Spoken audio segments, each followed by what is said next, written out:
우리가 사용하고 있는 달력에는 양력이 있고 음력이 있습니다. 뿐만 아니라 교회력이라고 하는 것이 또 우리에게는 있습니다. 교회력이라고 하는 것은 예수님의 생애를 중심으로 해서 또 절기를 따라서 날짜를 맞춘 것입니다. 그것이 교회력입니다. 그래서 예수님 중심이니까 예수님이 출생하신 그 성탄절, 그것이 또 있겠고요. 또 예수님이 이 땅에서 고난 당하시고 순환 당하시면서 죽으시는 그것이 있겠죠. 그래서 예수님 생애를 중심으로 맞춰서 절기를 한 것이기 때문에 그래서 또 있고, 그리고 사순절이라는 것이 있어요. 그리고 성금요일, 이제 주님이 십자가에 못 박히신 금요일이다. 그래서 성금요일. 그래서 영어로 Good Friday라고 그렇게 얘기하죠. 그리고 이제 죽으신 후에 부활하신 부활절이 있고요. 그리고 부활하신 후에 승천하시고 누가 오셨어요? 예수님의 영이신 성령님이 오셨죠. 그래서 강림절이라고 이제 절기가 있어요. 그래서 이 절기들을 중심으로 해서 날짜를 맞춘 거예요. 그래서 교회력이라는 것이 있어요. 교회력으로 보면 지금 우리는 사순절 기간이고 또 오늘은 종려주일이 됩니다. 종교력으로 보면, 우리 교회력으로 보면 그렇다고 하는 것입니다. 자, 그런데 올해는 이 사순절이라고 하는 그런 의미를 잠깐 생각해 보기로 하래요. 영어로는 렌트라고 하는 단어를 쓰는데 봄이라고 하는 그런 의미가 담겨져 있고 40일간의 기념일 이렇게 뜻이 있어요. 그래서 헬라어에는 뭐라고요? 데살코스테라고 하는 뜻에서 번역이 된 거예요. 그래서 이 40일간의 기념일이라고 하는 그런 것이 된 거죠. 그래서 사순절이 시작되는 그 수요일이 있어요. 수요일, 사순절이 시작되는 수요일이 있는데 그 수요일을 가리켜서 이제 재수요일이다. 그래서 애쉬 웬즈데이라고 이렇게 이야기를 합니다. 자, 그런데 그럼 사순절이 언제부터 언제까지냐라고 할 때 예수님의 부활을 기점으로 해가지고 그 날짜를 딱 먼저 정하는 거예요. 올해는 부활절이 언제다. 그러면 부활절이 딱 나오면 그 부활절을 거꾸로 계산해서 그 안에 들어가 있는 6번의 주일을 빼고 나머지 40일간이에요. 그러니까 그 역행을 해가지고서 카운트하는 거죠. 그러면 날짜가 나와요. 그래서 2019년 올해는 어떻게 되느냐? 부활주일이 언제예요? 다음 주일 4월 21일이 부활절이에요. 그렇죠? 그러면 거꾸로 날짜를 6번 주일을 빼고 6번 합치면 46번이 되지만 주일을 빼고 평일만 해서 40일을 역산해서 보면 언제가 시작이냐면 3월 6일이 수요일이에요. 수요일인데 항상 수요일 날 시작을 해요.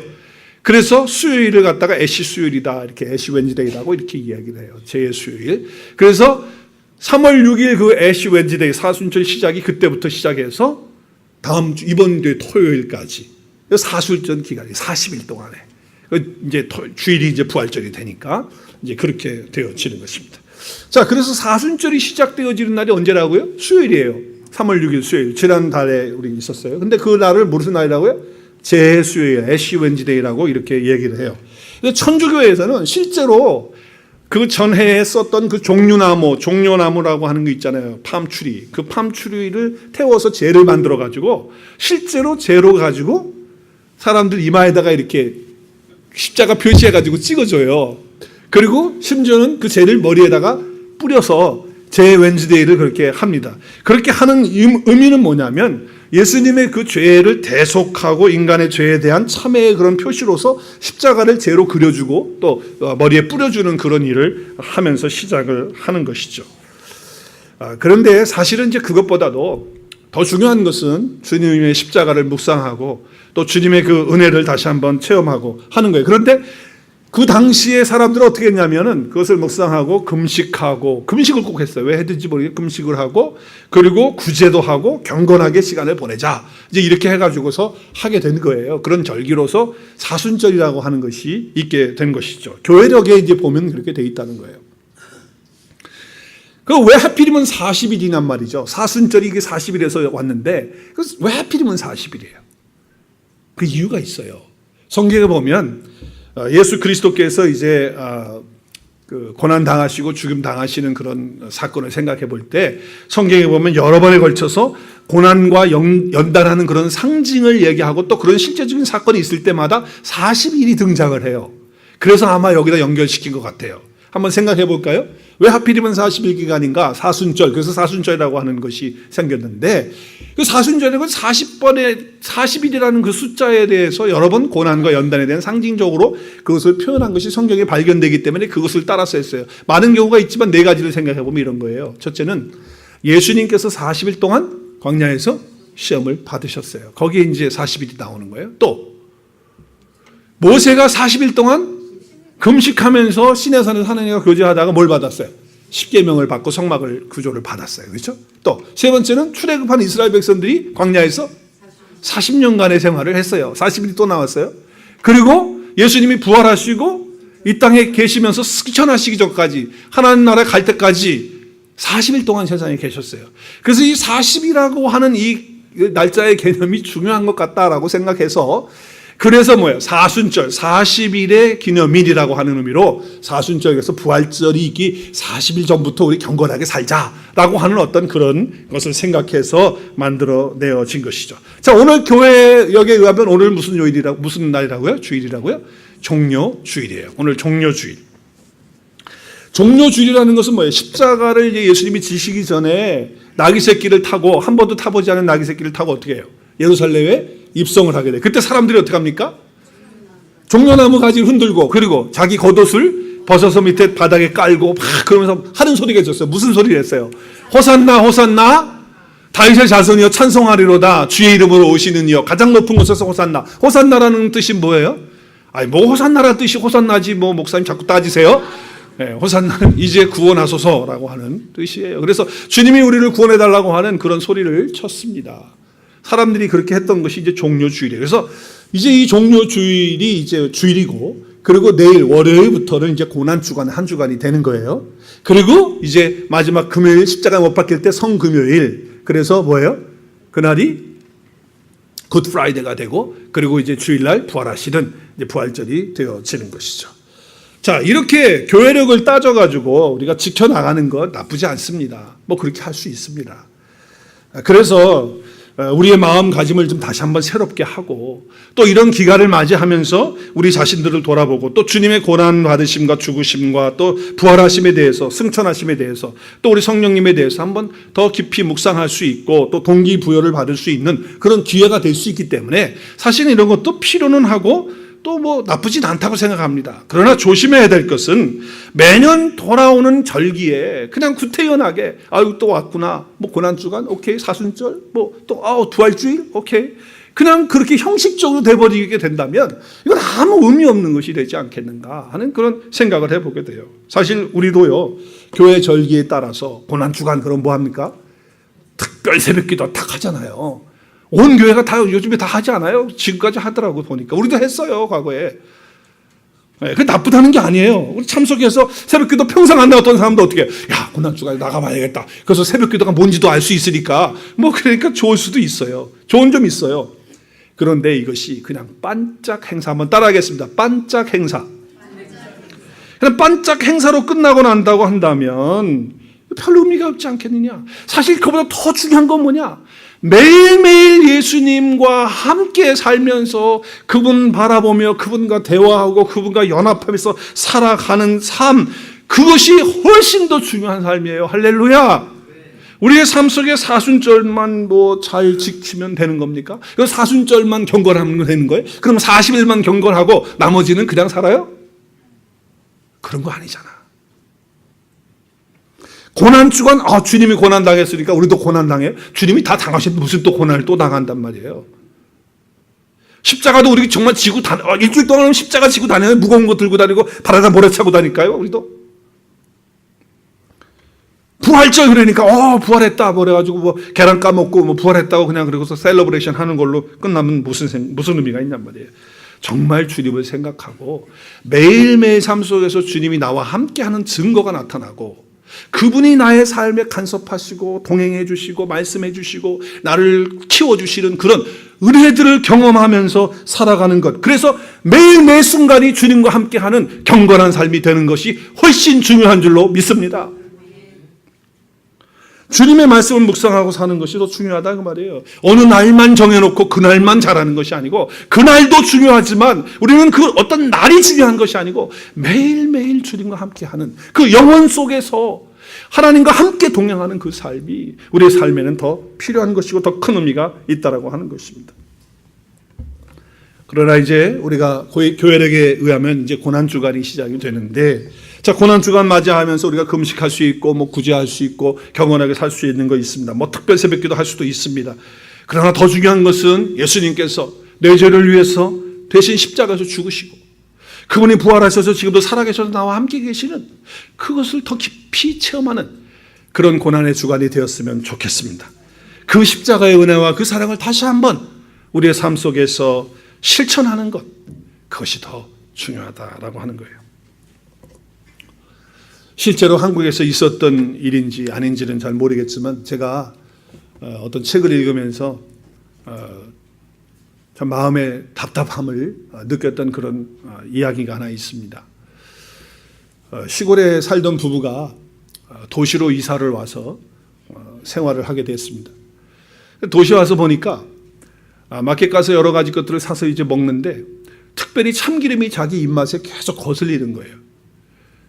마켓에서 상표를 보면 진짜 참기름 해가지고 딱 상표를 해가지고서 집에 와서 참기름을 갖다 이렇게 쓰는데, 이게 진짜가 아닌 거예요. 시골에서 농사 지어가지고 시골에서 사 먹던 그 참깨는 진짜 참깨거든요. 그리고 거기서 짠 거기 때문에, 볶아서 짠 거기 때문에 진짜 맛이 난단 말이에요. 그런데 이 지금 도시에서 파는 이 시중은 상표는 진짜 참기름하고 써놨는데 맛을 보면 영 아닌 거예요. 어떻게 도시 사람들은 이거를 참기름이라고 먹을 수가 있을까? 수준도 떨어지고 질도 떨어지고, 그리고 이게 들기름, 낙화생기름 막 섞어가지고 이렇게 파는 건데 이걸 모를까? 이걸 모를까 말이지. 이래서 답답했던 거예요. 그리고 너무나도 이상하다. 아니, 이런 맛을 가지고도 도시 사람들은 그냥 아무런 불평 없이 먹고 사네, 이런 생각을 했다는 거예요. 그러던 중에 두 부부가 갑자기 번뜩 이런 아이디어가 생각난 거예요. 그게 뭐냐면, 우리가 진짜 참기름을 재배해가지고 팔자.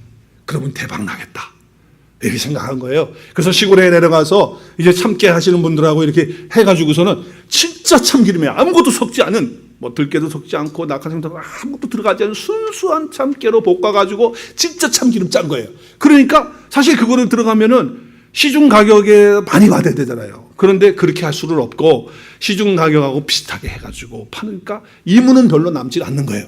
그렇지만 분명히 이제 사람들이 맛을 보면, 야, 이게 진짜 참기름이 이런 거구나 하면서 이제 소문나게 되면 우리가 잘 될 거다고, 조금 처음에는 힘들지만 그렇게 하자고, 이제 이렇게 해가지고 진짜 참기름을 해가지고 시중에 판 거예요.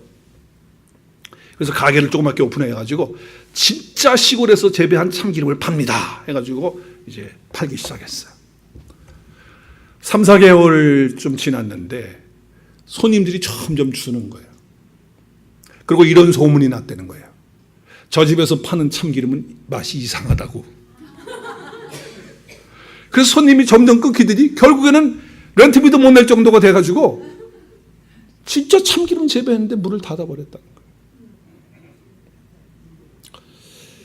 제가 그 이야기를 읽으면서 오늘날 참된 복음의 진리의 그 말씀이 꼭 이 부부가 정말 만들어가지고서 내놓은 참기름과 같은 대접을 받고 있는 것이 아닌가. 많은 성도들이 말씀은 듣고 또 설교도 듣고 그러는데 이것이 다 진리하고 섞여져 있는 거예요. 좋은 얘기도 섞여 있고 세상 이야기 다 섞여 있다 보니까 진짜 복음을 딱 얘기하면 그 교회 이상해, 그 목사님 재미없어, 설교 좀 이상한 거 아니야? 그래가지고 인기가 올라가는 게 아니고 인기가 뚝 떨어지고 교인들의 발걸음도 뚝 끊어질 수 있을까 없을까? 있다는 거예요. 워낙 섞여져 있는 복음의 말씀, 변질되어져 있고 왜곡되어 있는 말씀을 많이 들어왔기 때문에 그것이 익숙해가지고 진짜 복음을 말하는데 그 복음이 마음에 꺼리게 되고, 그리고 부작용이 일어나게 되고, 그리고 이상하다고 생각하게 되는 거예요. 그리고 재미없다고 그러고, 성경만 가지고 설교한다고 그러고. 그럼 뭘 갖고 성경해요, 목사가? 목사가 뭘 갖고 성경하죠? 성경 갖고 설교하는 게 진짜 목사예요? 아니면 세상 얘기 갖고 설교하는 게 진짜 목사예요? 성경 화면 띄워가지고 설교를 성경에 근거해서 설교하는 목사가 진짜 목사예요? 아니면 성경 관심 없이 본문 읽어놓고 딴소리 하고 그냥 할렐루야 좋은 얘기하고 아멘 하면 그게 좋은 목사예요? 하나님 참된 말씀보다도 진리의 복음의 말씀보다도 사람들이 좋아하고 사람들이 관심 갖는 거에 대한 그런 이야기 하는 거예요. 그러니까 진짜 복음이 들어가면 뭐라고 그래요? 그런 복음하면 융통성이 없어 우리 목사님은. 아니 왜 그렇게 딱딱하게 그렇게 설교를 하는 거야? 왜 성경만 갖고 그러는 거야? 교회 다니시면서 신앙생활 하시는 많은 분들의 관심이 뭐예요? 하나님 말씀을 진짜로 바르게 배워서 내가 그 말씀대로 실천하고 그것보다는 뭐합니까? 우리의 필요에 대해서 교회가 채워주고 또 우리가 필요한 것들을 하나님의 이름을 빙자해가지고 예수님 이름 빙자해서 얻어내는 거. 그래서 내가 만족을 누리고 거기서 기쁨을 누리려고 하는 거. 그러니까 초점이 누구에게 맞춰 있는 거예요? 다 자기 자신에게. 그래서 자기에게 좋은 소리하고 귀에 듣기 소리하면 은혜 받았다 그러고. 점점 기독교 복음의 진수가 약해지고 변질되고 훼손되어지는 거예요. 이건 불행한 거예요. 기독교의 복음의 진수가 뭡니까? 복음의 기독교의 진수가 뭐예요? 우리가 믿고 있는 기독교를 가장 잘 나타내고 있는 어떤 상징적인 것이 있다면 무엇입니까? 그게 뭡니까? 그게 십자가입니다. 십자가라고 우리는 말할 수 있어요. 근데 십자가를 갖다가 그냥 형틀이잖아요. 죄인 중에 죄인을 갖다가 못 박아 죽이는 것이에요. 이것이 우상이 될 수는 없는 거예요. 십자가 자체가. 이 복음의 진수는 뭐냐면 십자가가 상징이긴 하지만 그 십자가에 우리 죄를 위해서 달려 돌아가신 예수 그리스도가 중심이 바로 복음인 줄로 믿으시길 바랍니다. 그분이 복음이에요. 그분이. 십자가에 달리신 그분이 복음이다. 그 말이에요. 십자가 중심에 누가 계셔요? 예수 그리스도가 계시는 거예요. 십자가에서 죽으신 예수 그리스도가 우리 신앙의 중심이 되고 하나님의 그 계시의 말씀이 우리 삶의 중심이 되어야 된다. 이것이 기독교예요. 이게 기독교의 본질이고 우리가 예수 믿는 이유도 바로 이거예요. 예수 믿는다고 교회 다닌다고 하면서 이 은혜에 대해서 이 십자가에 대해서 이 복음에 대해서 깨닫지 못하고 그냥 쉽게 지나가 버리고 자기 것이 안 돼 있다고 한다면 오늘 우리가 설교 드리면서 그 십자가가 나의 것이 돼야 돼요. 그 십자가에 달리신 예수 그리스도가 내 삶의 중심에 와야 될 줄로 믿습니다. 제가 가끔 예를 드는 게 있죠.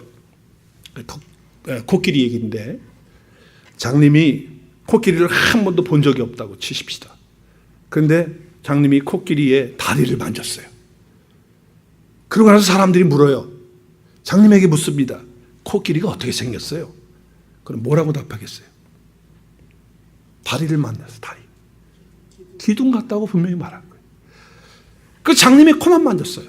이게 코끼리예요. 그러고서 만졌는데 코만 만졌어. 그리고 물어봐요. 코끼리 어떻게 생겼어요? 그럼 뭐라고 그래요? 물 뿌리는 호수같이 생겼네요. 그럴 수 있어요. 그죠? 코끼리의 그 배를 만졌다고 치십시다. 배를. 그럼 코끼리가 뭐 같다고 말하겠습니까? 꼭 벽 같다고 얘기하지 않겠어요? 그러면 지금까지 얘기한 게 틀린 얘기예요? 맞는 얘기예요? 코끼리 어떻게 생겼어요? 그런데 그 장님이 얘기한 게 틀렸어요? 맞았어요? 일부는 맞았어요. 그렇지만 코끼리는 아니에요. 전체 코끼리는 아니란 말이에요. 우리가 기독교에 대해서도 기독교에 대해서 여러 가지 것을 이야기할 수 있어요. 자, 예를 들면 기독교의 예수님, 참 예수님 선하게 사셨어. 좋으신 분이야. 4대 성자 중에 한 분이지. 좋은 가르침 가르쳤지. 선하게 살라고 그랬지. 욕심 없이 살라고 그랬지. 그 예수님 머리 둘 곳이 없이 살았지. 가난한 자들 많이 도와주고 살았고 그렇게 하셨지. 그래서 자기 자신을 희생하고 그렇게 사는 것이 기독교다. 틀렸어요? 맞았어요? 기독교 맞아요? 아니에요? 예수님이 기독교의 중심이신데 복음의 중심이신데 그분이 이 땅에 사시면서 병든 자들을 고치셨어요. 약한 자들을 치료해 주셨어요. 낫게 해주셨어요. 그리고 마음 아픈 사람들을 만져주시고 외로운 사람들, 쓸쓸한 사람들 보듬어 주시고 그러셨어요. 자, 그러니까 주님은 기적을 행하셨으니까 기독교에는 기적이 있어 없어요? 그래서 기독교는 기적의 종교다. 기적의 종교다. 놀라운 일들을 행한다. 기독교는 병도 낫고 그렇게 된다. 그리고 예수님 믿었더니 망했던 사람이 잘 돼가지고 성공하더라. 공부 못했던 애가 예수님 믿더니 열심히 공부해가지고 1등하고 좋은 대학 가더라. 기독교 안에 있어요, 없어요? 있어요. 정직하게 살라, 성실하게 살라. 이거는요, 예수 믿지 않는 사람들도 하고 있고요. 또 예수 믿는 사람들은 그 이상의 삶을 살아야 되는 건 맞아요. 기독교 안에는 그게 다 들어있어요. 안 들어있는 게 아니에요. 기적도 들어있고, 질병도 고치는 거 들어있고, 사업도 잘 되는 것도 들어있고, 건강한 것도 들어있고, 좋은 가르침, 선하게 살라고 하는 것도 들어있고, 다 들어있어요. 그러나 그것이 기독교의 본질이란 말이에요, 그게. 예수 믿는다는 것, 그것은 도덕이나 윤리 생활을 기준으로 하는 것이 아니에요. 기독교의 복음의 그 핵심은 예수 믿어서 병 낫는 것도 아니고, 예수 믿어서 성공하는 것도 아니고, 물론 예수 믿어서 잘 될 수 있고 병 나을 수 있어요. 그러나 그것이 예수 믿는 건 아니다 말이에요. 그게 본질이 아니에요. 예수 믿는 것 속에 들어있기는 하지만 그것이 예수 믿는 것은 아니다. 그럼 예수 믿는다는 것 한마디로 말하면 뭐냐?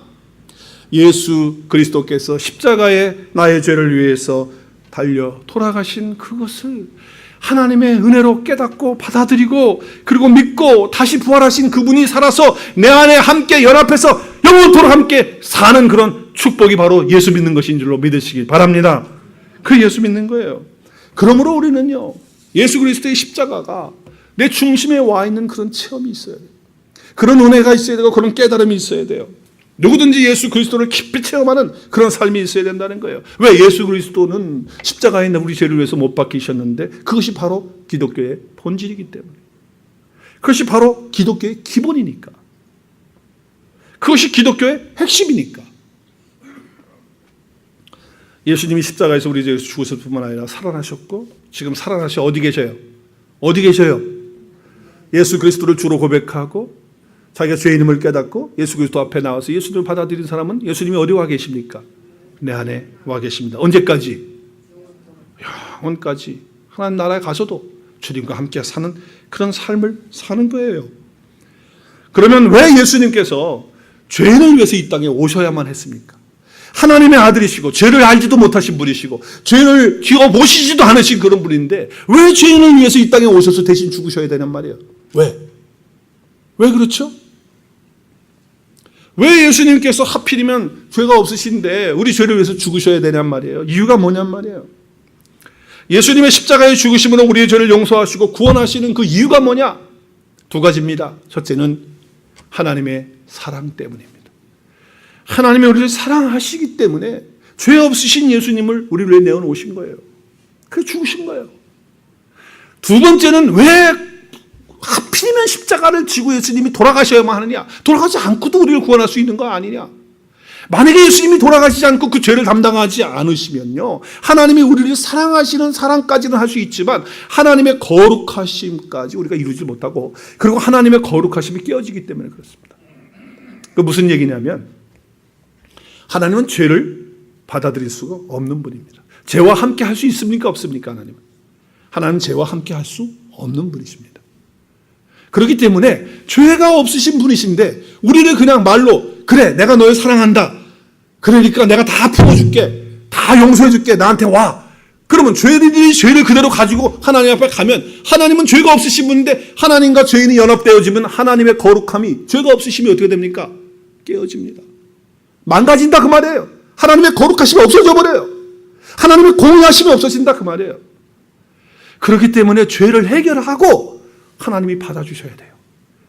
그렇기 때문에 예수 그리스도께서 죄가 없으신 하나님의 아들이, 하나님이 이 땅에 오셔서 우리 죄를 위해서 죽으신 거예요. 그리고 그 죄를 해결하신 거예요. 그리고 누구든지 예수 그리스도 안에 있게 되면 죄를 예수님이 다 커버하시고 다 씻겨주시고 다 용서하셨기 때문에 예수 그리스도를 보고 우리 하나님께서 우리를 받아주시는 거예요. 그래서 하나님의 거룩하심이 훼손되지 않고 깨어지지 않고 무너지지 않기 때문에, 그렇기 때문에 예수님께서 십자가를 지셔야만 하셨던 거예요. 예수님이 왜 십자가 지셨어요? 하나님의 사랑하심 때문에. 두 번째는 하나님의 거룩하심을 유지하시기 위해서 예수님이 십자가를 지셔야만 했다라고 하는 거예요. 먼저 처리되어야 될 것이 뭐냐? 죄 문제가 처리되지 않고는 하나님 앞에 갈 수가 없으니까. 그래서 예수님께서 오셔서 그 죄 문제를 해결하셨다라고 하는 거예요. 자, 그런데 이것이 너무 단순하잖아요. 너무 쉽잖아요. 그러니까 그 당시에 지혜를 추구하고 철학을 추구했던 사람들은 너무 미련하게 보이는 거예요. 이게 너무 어리석어 보이는 거예요. 아니 그렇게 해가지고 하나님 앞에 갈 수 있다 그러면 뭐 이게 말이 되는 얘기냐 말이지. 뭔가 연구를 하고 머리를 돌려가지고 깊이 뭘 깨닫고 공부를 많이 해가지고 해도 지금 부족할 판인데 아니 그냥 믿음으로 받아들여가지고서 이게 될 일이냐 말이지. 그러니까 너무 어리석게 보는 거예요. 무슨 십자가가 우리에게 구원을 주는 것이냐 이렇게 얘기를 하는 거예요. 그래서 그 당시에 두 종류의 사람들이 있었어요. 크게. 유대인들은 뭘 구해요? 표적을 구하고. 헬라인들, 이방인들은 뭘 구해요? 지혜를 구하는 거예요. 헬라인들은 철학적인 사람들이었어요. 합리적인 사람들이었어요. 머리를 쓰는 사람들이었어요. 자기의 어떤 경험과 지식을 다 추구했던 사람들이에요. 그 유대인들은 뭐냐? 어떤 신비적인 사건들, 어떤 신비한 일들, 하나님이 행하시는 그런 놀라운 일들을 보면서 예수를 믿기를, 하나님을 믿기를 원했던 거예요. 자, 그렇기 때문에 이 헬라인들과 유대인들은 조금 달라요. 요즘 말로 쉽게 얘기하면 이런 거예요. 유대인들은 뭔가 보여달라 그거예요. 그래서 신비로운 거, 어떤 기적적인 거 이런 거를 보면은 내가 예수님 믿지 이런 거예요. 내가 지금 아파요. 근데 하나님이 나를 낫게 해주신다면 기적이 있다면 하나님 살아계신 걸 내가 믿을 수 있지. 표준 말로 말하면 그런 거예요. 내가 지금 사업이 안 되는데 내가 예수 믿겠다고 하면 사업이 잘 되게 해준다 하면 내가 예수님 믿지. 헬라인들은 뭡니까? 헬라인들은 상호가 합리적인 거예요. 자기 생각과 자기 지식과 배웠던 모든 것들과 맞아야 되는 거예요. 근데 십자가는 전혀 맞지 않는 거예요. 그리고 십자가는 유대인들에게 볼 때는 이 꺼리끼는 거예요. 왜냐하면 그 죄인들이 죽는 자리에 죽었는데 그게 무슨 표적이에요? 아니잖아요. 그러니까 그건 다 미련한 것이고 어리석은 것이다. 이렇게 생각을 했던 것입니다. 그래서 오늘 22절에 보니까 그렇게 말하는 거예요. 그리고 23절에 우리 같이 한번 읽겠습니다. 시작. 우리는 십자가에 못 박힌 그리스도를 전하니 유대인들에게는 꺼리끼는 것이요 이방인들에게는 미련한 것이다. 자, 이게 무슨 얘기냐면 십자가, 예수 그리스도께서 우리 죄를 위해서 십자가에 못 박혔다고 하는 이 복음은 유대인들에게는 걸림돌이 되는 거예요. 왜? 그게 무슨 표적이야? 그게 무슨 능력이야? 그게 무슨 신비로운 거야? 죄인이 못 박혀 죽는 건데. 그리고 이방인들에게 있어서는 왜 미련하냐? 아니 십자가의 도리 예수 그리스도 이거는 공부하는 것도 아니고 연구하는 것도 아니고 그리고 합리적으로 생각할 때 맞지도 않는 거거든요. 그러니까 미련하게 생각하는 거예요. 무엇인가 진리는 심오해야 되고 그리고 깊이 연구를 해야 되고 그러는데 이건 너무 단순하다 그 말이에요. 그러니까 미련하게 생각하는 것이죠. 그래서 요즘도 보면은 그래요. 전도하다 보면 자기의 어떤 머리로 자기의 어떤 합리성으로 이해가 되면 예수를 믿겠다는 거예요. 그런데 이해가 안 된다는 거예요. 내가 어제 전도하다가 한 분을 만나서 한참 얘기를 하게 됐어요. 나이가 지긋하신 분이신데 그분이 저한테 그런 얘기를 해요. 내가 예수님 믿냐고 얘기했더니 자기가 성경을 읽어봤다는 거야. 아 그러시냐고. 예수님을 믿으셔야 되는데 그랬더니 그거 내 얘기를 들어보라는 거야. 그래서 자기가 예수님 믿으려고 성경을 누구한테 선물 받아가지고 자기가 그거를 읽기 시작했대요. 창세기를 읽었대. 창세기. 그 창세기를 쭉 읽다가 중간쯤 가가지고 그래서 대충 알더라고요. 중간쯤 가가지고 창세기 중간쯤 가가지고 너무 모순이 많고 이게 앞뒤가 안 맞는 게 너무 많아가지고 덮어버렸다는 거예요. 그래서 성경은 나한테 그래요. 성경은 맞지 않는 거래. 안 맞는 거래. 그러면서 막 얼굴이 빨개지면서 하는 얘기가 뭐냐면 하나님은 고기를 좋아하십니까? 고기를 드리는 사람은 받아주고 채소 곡식들은 안 받아주고 난 그 하나님 안 믿겠다고. 그게 무슨 얘기인지 알죠? 아벨의 제사는 양으로 드렸는데 받았다니 고기 드려서 받았고 가인은 농산물 부니까 하나님은 채식주의자가 아닌 거야. 어떻게 그렇게 불공평한 하나님을 내가 그런 하나님을 내가 믿을 수 있냐고. 그래서 자기 덮어버렸다는 거예요.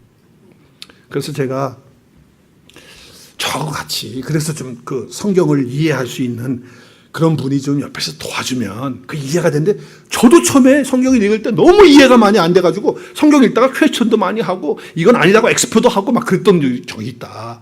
성경 읽으면 그렇게 될 수밖에 없다. 왜? 우리의 이성하고 안 맞으니까.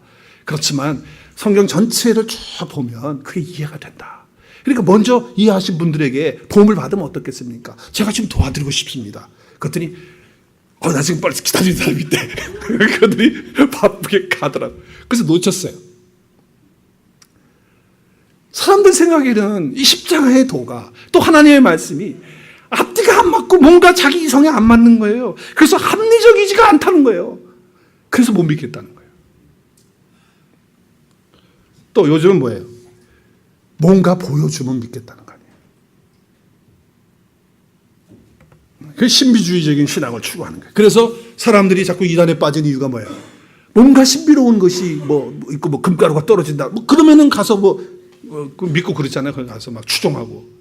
뭔가가 보여지는 걸 자꾸 추구한단 말이에요. 그러니까 십자가는 아무것도 아닌 거예요. 이것도 아니고 저것도 아니고. 그러니까 미련하다 그 말이에요. 자, 그런데 우리는 신비주의도 아니고 합리적이고 이성주의도 아니에요. 우리는 무슨 주의냐? 복음주의입니다. 복음주의.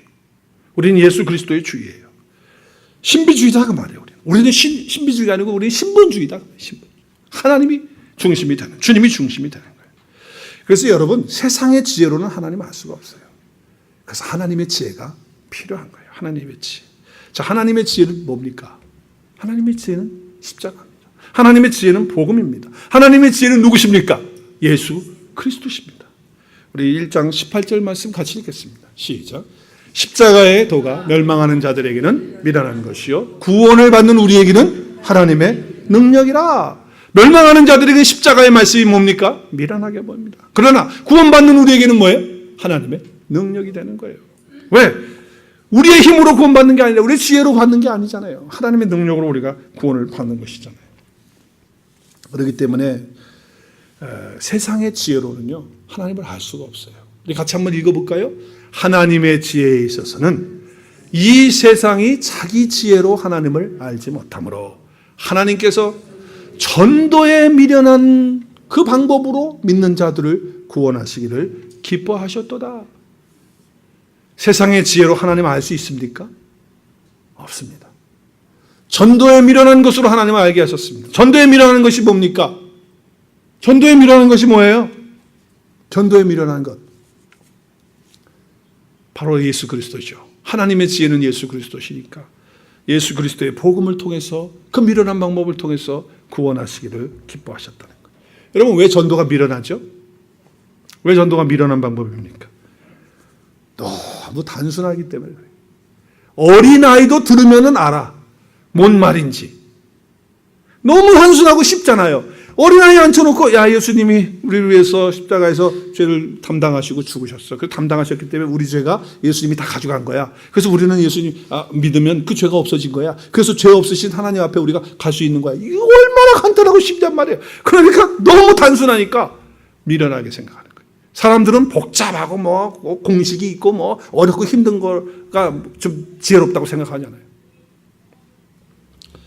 어떤 목사님의 간증을 제가 들은 적이 있는데 그분이 자기 교회 성도가 아파서 병원에 입원했답니다.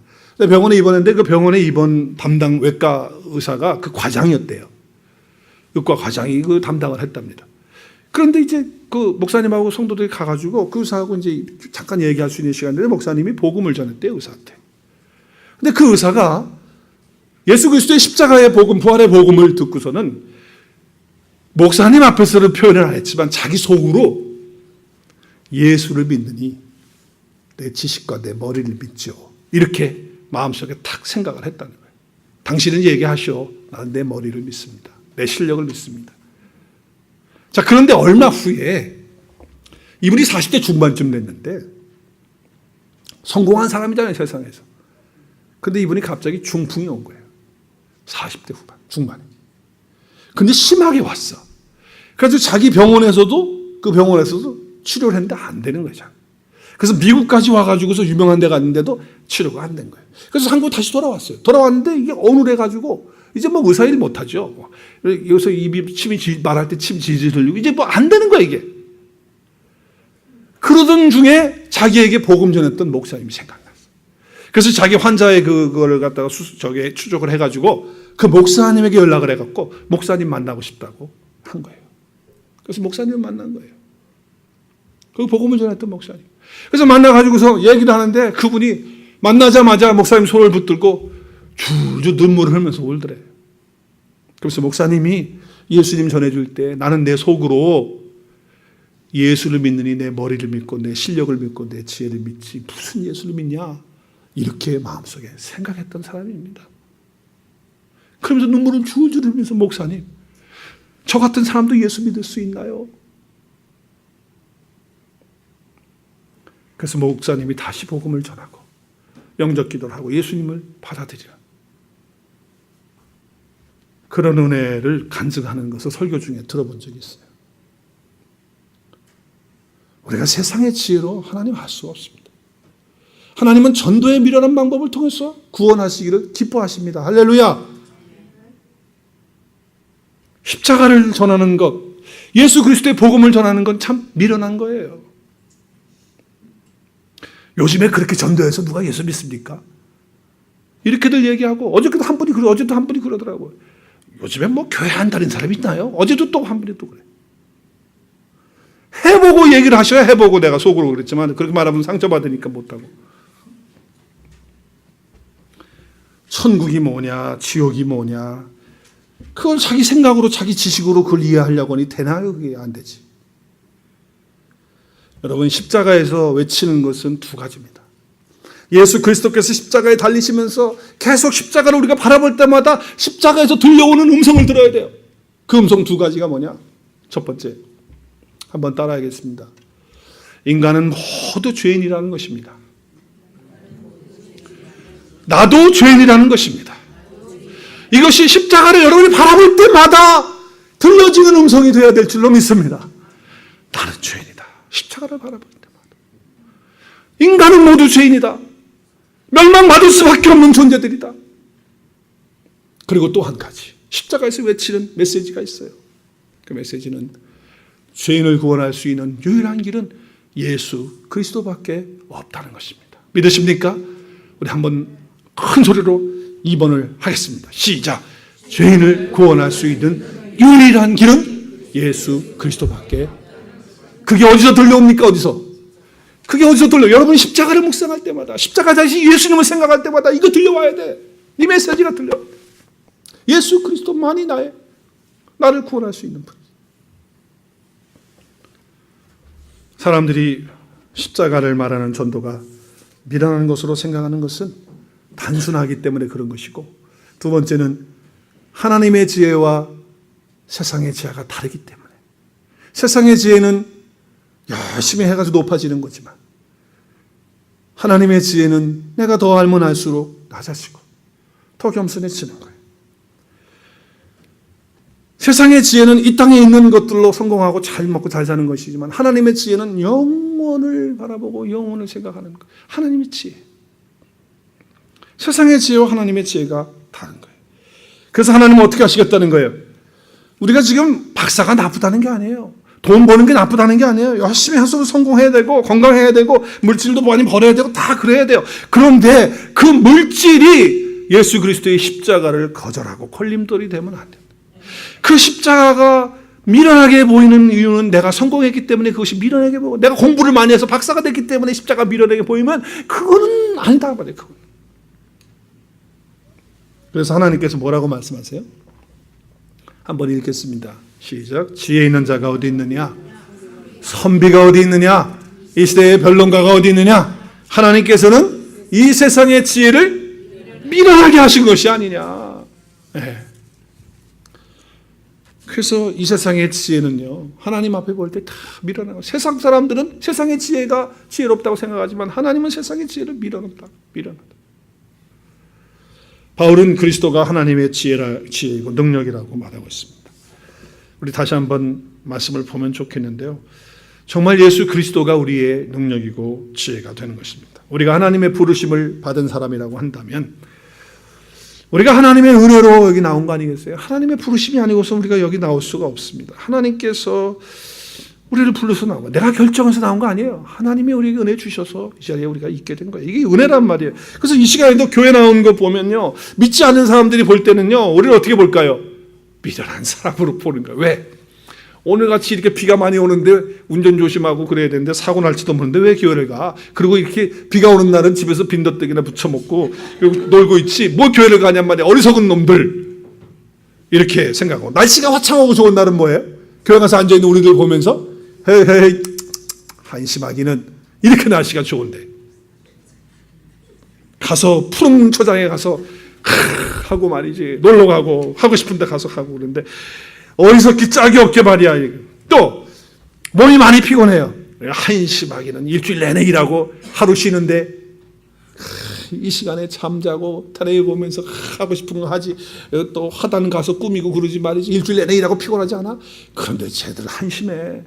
교회 가가지고 저렇게 한두 시간 또 앉아있다 오고 말이지 거기다 그냥 가나 돈까지 준비해가지고 가고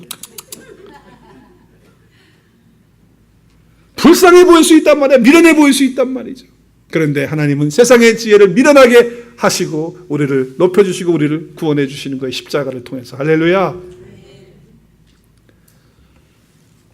성도들의 간증을 들어보면 다 그래요. 어떤 분은 어려서 예수 믿는 사람, 어떤 분은 20대, 30대, 40대, 50대 다 예수님 믿고 예수님 만난 사람도 있어요. 근데 그분들의 간증을 들어보면 다 하는 얘기가 뭐냐면 이거예요. 내가 예수님 믿기 전에는 예수님께서 나의 죄를 위해서 십자가에 죽으셨다는 사실이 나의 것이 되지 않고 믿어지지도 않았고 깨달아지지도 않았고 그것이 나하고 상관이 없었습니다. 그런데 예수님 만나고 나니까 이 사건이 나의 것이 돼가지고 내가 얼마나 감사한지 목사님 모르겠습니다 하면서 눈물을 주르륵 흘린단 말이에요. 저는 어머니 뱃속에서부터 교회를 다녔어요. 십자가의 복음, 예수 그리스도의 부활의 복음 정말 수천 번 들었어요. 그럼에도 불구하고 그게 내 것이 안 된 거예요. 깨달아지지도 않을 뿐만 아니라 믿어지지도 않고 그게 나하고 무슨 관계냐 이렇게 살았던 사람이에요. 그러나 교회는 열심히 나갔어요. 왜? 안 나가면 혼나고 맞으니까. 그런데 어느 순간에 예수 그리스도를 인격적으로 내가 만나면서 그 십자가를 체험하면서 하나님의 은혜가 얼마나 큰지 나 같은 죄인을 위해서 주님께서 대신 죽어주시고 나를 살려주셔서 그 생명 가운데 살게 하셔서 주 안에 있게 하심이 얼마나 감사한지 주님을 생각하면 눈물이 나고 너무 감사하고 감격하고 이제 어떻게 하면 좋을까? 내 삶을 어떻게 사는 것이 정말 하나님을 위해서 사는 것이고 내 인생의 가장 궁극적인 보람이 무엇일까? 내 삶이 달라지는 거예요. 우리 예수님 믿지 않으면 하나님과 관계가 끊어진 것입니다. 하나님과 관계가 끊어졌다는 것은 그 생명이 죽었다는 거예요. 송장됐다는 거예요. 육신적으로는 살았지만 송장된 거예요.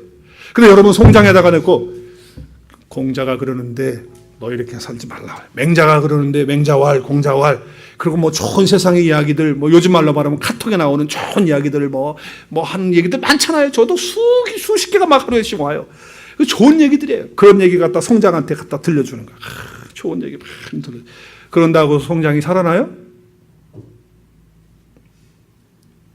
살아날 수가 없는 거예요. 뭐 노자를 강론하고 뭐 맹자를 강론하고 뭐 도덕 군자로 강론하고 아무리 좋은 얘기 많이 갖다 줘도 그 송장은 감동도 안 받고 살아날 수가 없어요. 그 송장이 살아날 수 있는 건 뭐냐? 뭐 거기다가 갖다가 뭐 향수 뿌리고 뭐 마사지 해주고 뭐 얼굴에다가 뭐 기미 다 빼주고 그런다고 뭐 될 거예요? 똑같아요.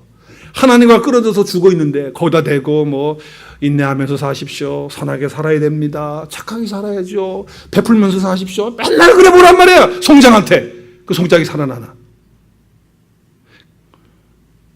예수 그리스도가 십자가에 달리신 그분이 내 안에 오셔서 나를 살려줄 때 그때 우리는 이제 새로운 존재가 되어서 하나님과 연관이 되어지고 그리고 그리스도 예수 안에서 생명 가운데 사는 축복이 있게 되는 것입니다. 우리는 영적으로 다 죽은 존재예요. 그러나 주님께서 영원한 생명을 우리에게 주셨다는 거예요. 그러니까 자꾸 한번 따라 하십시다. 송장에다가 향수 뿌려주고 좋은 얘기 많이 해줘봐야 그 송장 살지 못합니다. 그럼 어떻게 살려야 돼요? 예수 그리스도의 십자가의 복음과 부활을 말해 줄 수 있어야 되는 거예요. 그래야 살아. 그래요. 우리가 예수 그리스도의 십자가의 그 사건이 이루어지게 되면 내 소원 성취하려고 예수 믿는 거 아니겠네. 그렇게 안 되는 거예요. 만족하고 기뻐하고 감사하고 용서하고 하나님의 구원의 그 능력이 오는 거예요. 그래서 십자가의 그 메시지가 우리 가운데 오게 되면 오늘 주님 말씀하신 거 뭐예요? 내가 지혜 있는 자들의 지혜를 멸하고 총명한 자의 총명을 패한다고 했어요. 하나님 그렇게 하신다는 거예요. 그래서 십자가에 못 박히신 그분이 하나님의 능력이고 예수 그리스도가 하나님의 지혜가 되는 거예요. 세상의 지혜로 하나님을 알 수가 없어요. 누구를 통해서 하나님을 압니까? 예수 그리스도를 통해서 하나님을 아는 것입니다. 자, 십자가의 메시지가 나의 것이 된 사람에게는요, 이런 변화가 일어납니다. 여러분도 하는 변화가 있을 거예요. 그러나 저의 경우 4가지의 변화가 일어났어요. 첫 번째, 어떤 변화가 일어나느냐? 십자가의 메시지가 나의 것이 된 사람, 그 십자가의 복음의 메시지, 예수 그리스도가 내 삶의 중심에 오게 되면 어떻게 되느냐? 한번 따라하겠습니다. 감사가 넘칩니다. 모든 것이 하나님의 은혜인 거예요. 나를 구원하신 것도 내 노력이 아니잖아요. 하나님의 선물이잖아요. 하나님의 은혜잖아요. 그래서 나의 나된 것은 하나님의 은혜라는 것이야. 그래서 모든 것이 감사한 거예요. 일이 잘 돼도 감사, 안 돼도 감사, 건강하지 못해도 감사, 건강해도 감사, 모든 것이 감사가 되는 거예요. 이것이 바로 십자가의 메시지가 나의 것이 된 사람이에요. 만약에 여러분 감사가 있다가 없다가 하고, 아니면 맨날 불평만 하고 불만만 있고 짜증만 있다고 한다면 십자가의 메시지가 아직 나의 것이 안 된 거예요. 두 번째, 용서 못할 사람이 없어요. 십자가의 메시지가 나의 것이 되면 예수님이 나 같은 것도 용서하셨고 그 십자가에서 내 죄를 사하셨는데 용서 못할 사람이 어디 있어요? 용서 못할 아내 없고요, 용서 못할 남편 없고요, 용서 못할 성도 없는 거예요. 성도끼리 싸워가지고 용서 못해가지고 내가 저거 용서 못해서 내가 다른 교회 간다 그러면, 다른 교회 가면은 하나님께서 거기에는 계시고 여기는 안 계십니까? 여기도 계신 하나님 거기도 계시는 거예요. 여기서 용서 못하고 다른 데 가가지고서 신앙생활 잘할 수 없다 그 말이에요. 십자가의 메시지가 있는 사람은요, 어디에 있든지 간에 용서 못할 사람이 없어요. 내가 용서받은 사람이기 때문에 용서하는 사람 되는 거예요. 그리고 그 용서를 내가 실제적으로 체험하는 삶이 되어진다. 세 번째는 예수 그리스도를 위해서 내 삶을 드리고 싶고, 어떻게 하면 하나님 나라를 위해서, 어떻게 하면 주님을 위해서 살 수 있을까 하는 그 마음이 속에서 올라옵니다. 할렐루야.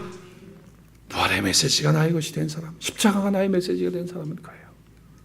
마지막 네 번째는 한번 큰 소리를 읽겠습니다. 시작.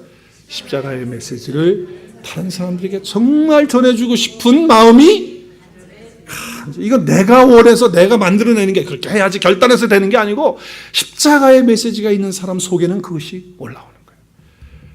그래서 단기 선교 가지 말라고 해도 목사님 왜 안 갑니까? 가야죠. 전도 너무 많이 하지 마세요. 살살 하세요. 그래도 그렇게 할 수 있습니까? 목사님 매일 전도해야죠. 목사님 저 잘려도 전도하겠습니다. 이렇게 나오는 겁니다. 할렐루야. 우리의 최대의 관심이 예수 그리스도의 십자가와 그분의 부활이 되는 거예요. 십자가를 체험한 모든 분들이 이와 같은 삶이 있다고 하는 것입니다. 저와 여러분이 예수 그리스도의 그 십자가가 중심이 되고 그 은혜 가운데 사시는 삶이 되어서 감사가 넘치고 용서하지 못할 사람이 없고 예수 그리스도 안에서 그분을 위해서 내 삶을 드리고, 그리고 그 십자가의 복음을 날마다 다른 사람들에게 전해주는 그런 은혜가 저와 여러분 가운데 있기를 주님의 이름으로 축복합니다.